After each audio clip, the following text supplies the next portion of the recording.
आज मैं देश की युवा पीढ़ी से बात करना चाहता हूँ। आप लोग बचपन से लेकर जवानी तक मेहनत से पढ़ते हैं, फिर मेहनत करके अच्छी नौकरी हासिल करते हैं और अपनी मेहनत की कमाई से ढेर सारा टैक्स सरकार को देते हैं। और ये सब आप इसलिए करते हैं ताकि आपकी ज़िंदगी आसान हो सके और आप सुख से जी सकें।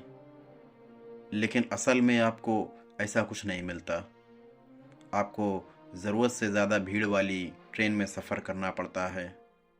अगर आप अपनी कार से सड़क पर सफ़र करते हैं तो आपको ख़राब सड़कें मिलती हैं। इसके बावजूद आप इन पर सफ़र करते हैं।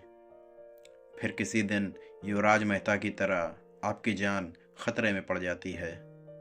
अगर इन सब से आप बच भी गए तो और मुसीबतें आपका इंतज़ार कर रही होती हैं। कहीं कोई आप पर झूठा मुकदमा कर देता है और आपकी ज़िंदगी बर्बाद हो जाती है। सालों साल चलने वाले मुकदमे आपकी ज़िंदगी को नर्क बना देते हैं और इस सिस्टम से हार कर कहीं कोई अतुल सुभाष अपनी जान दे देता है। बचपन में हमारे माँ बाप हमें बोलते थे कि बेटा मेहनत से पढ़ाई करोगे तो पूरी ज़िंदगी आराम से कट जाएगी, पर हकीकत में ऐसा कुछ नहीं होता। जवानी आते ही हमारी ज़िंदगी अनगिनत मुसीबतों से घिर जाती है, जबकि इनके लिए हम बिल्कुल जिम्मेदार नहीं होते। क्या गुनाह था अतुल सुभाष का? क्या गुनाह था युवराज मेहता का? या फिर उन लोगों का क्या गुनाह था जो दिल्ली दंगों में मारे गए? क्या गुनाह था उस लड़की का जिसे मणिपुर में नंगा घुमाया गया? क्या गुनाह था उन लोगों का जो इंदौर में गंदा पानी पीकर मर गए? क्या गुनाह था उन बच्चों का जो गोरखपुर में ऑक्सीजन की कमी से मारे गए? किसी का कोई गुनाह नहीं था, लेकिन इसके बावजूद इन्हें सज़ा मिली। और ऐसा रोज हम में से किसी न किसी के साथ होता ही रहता है।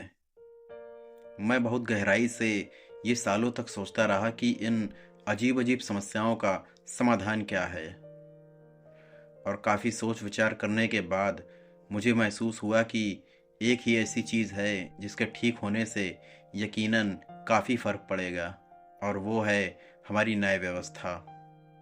आज अगर हमारे देश में कोई समस्या होती है और उसके लिए कोई अदालत जाता है तो उसे 20-20 साल न्याय के लिए इंतज़ार करना पड़ता है। तो ऐसी हालत में आखिर हम हमारे जीवन की कितनी समस्याओं का समाधान कर पाएंगे? लेकिन सोच कर देखिए कि अगर हर मुकदमे का फैसला 1 साल के अंदर हो जाए तो देश की हर समस्या का समाधान हो जाएगा। अगर किसी ने अपराध किया है तो उसे 1 साल में ही सज़ा हो जाएगी, जिससे वो दोबारा कभी अपराध करने की हिम्मत नहीं करेगा। जबकि अभी ये होता है कि अगर किसी अपराधी पर मुकदमा होता है तो वो ज़मानत पे बाहर आकर लगातार अपराध करता रहता है और धीरे धीरे इतना अमीर और ताकतवर बन जाता है कि फिर उसे कभी सज़ा हो ही नहीं पाती। और एक वक्त ऐसा आता है जब वो छोटा अपराधी हजारों नए अपराधियों को जन्म दे देता है और फिर न्यायपालिका पर असीमित बोझ बढ़ जाता है। तो अगर सिर्फ 1 साल में ही उसे सज़ा हो जाती तो ये सब नहीं होता।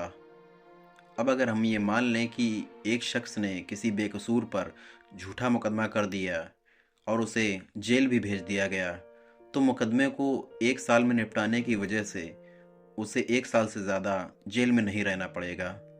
लेकिन अगर अभी देखा जाए तो बेकसूर सालों साल जेलों में फंसे रहते हैं और उसके बाद अदालत उन्हें बेकसूर करार कर भी दे तो क्या उनकी ज़िंदगी पहले जैसी सामान्य हो सकती है?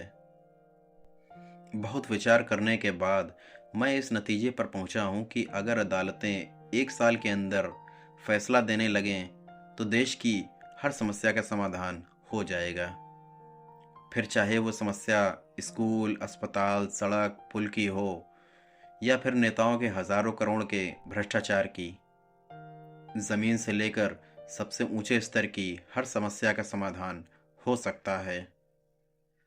और शायद इसीलिए मेरी इस मांग का कोई भी राजनीतिक पार्टी समर्थन नहीं करेगी, क्योंकि हर राजनीतिक पार्टी अपराधियों के दम पर ही चलती है, और अगर इन अपराधियों को अपराध करते ही सज़ा हो जाए तो इन पार्टियों का काम कौन करेगा। इसलिए युवाओं को अपनी लड़ाई खुद लड़नी होगी।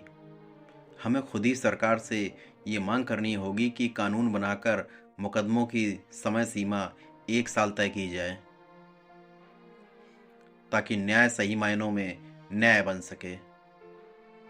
ये तस्वीर मुझे इंटरनेट पर मिली। ये ट्रेन के दरवाजे पर लटका हुआ शख्स हमारी तरह पढ़ा लिखा ही लग रहा है। आप क्या चाहते हैं कि आपके बच्चे भी इसी तरह ट्रेन के दरवाजे पर लटके रहें? हमारा पूरा देश आज ट्रेन के दरवाजे पर लटक रहा है, लेकिन अगर आप चाहें तो इसे बचा सकते हैं। धन्यवाद।